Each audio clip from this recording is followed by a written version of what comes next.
مولانا محمد فاروق نظامی صاحب، آپ نے کرونا وائرس سے حفاظتی تدبیروں کے حوالے سے گورنمنٹ نے جو مسجدوں پر حاضری کی پابندی لگا رکھی ہے، سوال کیا ہے، اس حوالے سے عرض ہے کہ اللہ تبارک و تعالیٰ کا ارشاد ہے، وما اصابکم من مصیبت فبما کسبت ایدیکم ویعفو عن کثیر، یعنی تمہیں جو مصیبت پہنچی وہ تمہارے کرتوت کا نتیجہ ہے۔ ایک مقام پر ارشاد فرماتا ہے،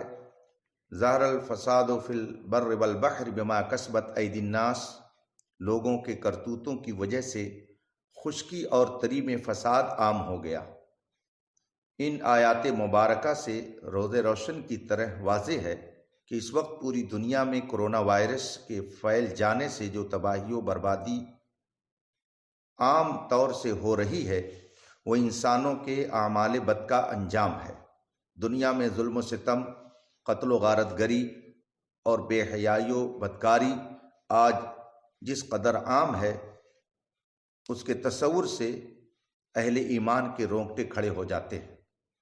انسانوں کے ان کرتوتوں کی سزا کورونا کی شکل میں مسلط ہو گئی ہے۔ ہمیں اللہ تعالیٰ کی بارگاہ میں صدق دل سے توبہ اور استغفار کرنی چاہیے، اور دنیاوی اعتبار سے اس کی حفاظت کے لیے جو ضروری تدبیریں ہیں اسے اپنانا چاہیے۔ حکومت ہند نے کرونا وائرس سے حفاظت کے لیے عوامی اجتماع پر پابندی لگا رکھی ہے، حتیٰ کہ مسجدوں میں جمع ہو کر نماز پڑھنے پر بھی سخت پابندی لگا رکھی ہے۔ اسی تناظر میں آپ نے امت مسلمہ کی رہنمائی کے لیے حکم دیا ہے، فجزاکم اللہ تعالی خیر الجزا۔ شریعت اسلامیہ کے مطابق مسلمانوں کے لیے 5 وقتہ نماز باجماعت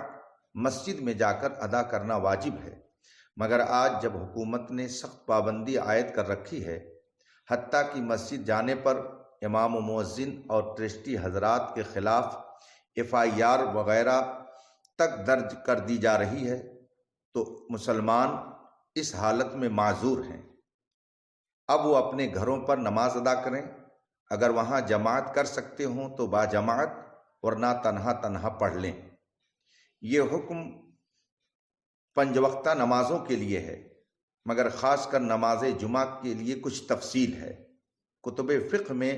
نماز جمعہ کے فرض ہونے کی ایک اہم شرط یہ بھی ہے کہ آدمی پر حاکم وغیرہ کا خوف نہ ہو۔ چنانچہ فقہ و فتاویٰ کی مشہور و معروف اور معتبر کتاب رد المحتار میں ہے، وعدم خوف اے من السلطان او لص، یعنی بادشاہ یا چور وغیرہ کی جانب سے کوئی خوف نہ ہو،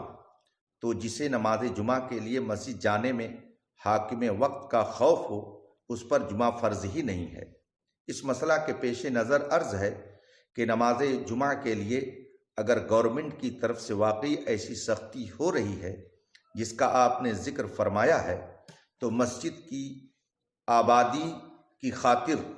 اور جمعہ قائم رکھنے کے لیے امام کے علاوہ چند حضرات نماز جمعہ ادا کر لیں اور بقیہ حضرات اپنے اپنے گھروں میں نماز ظہر پڑھیں۔ مگر اس بات کا بھی خیال رکھیں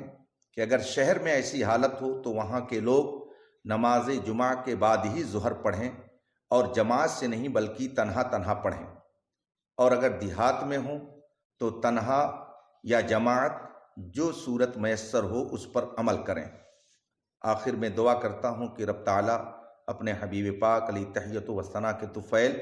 اس وبائی مرض سے دنیا کی، خصوصاً ہمارے ملک عزیز ہندوستان اور مسلمانوں کی حفاظت فرمائے، اور ہم سب کو عدل و انصاف قائم کرنے اور اچھے اعمال بجا لانے کی توفیق بخشے۔ السلام علیکم۔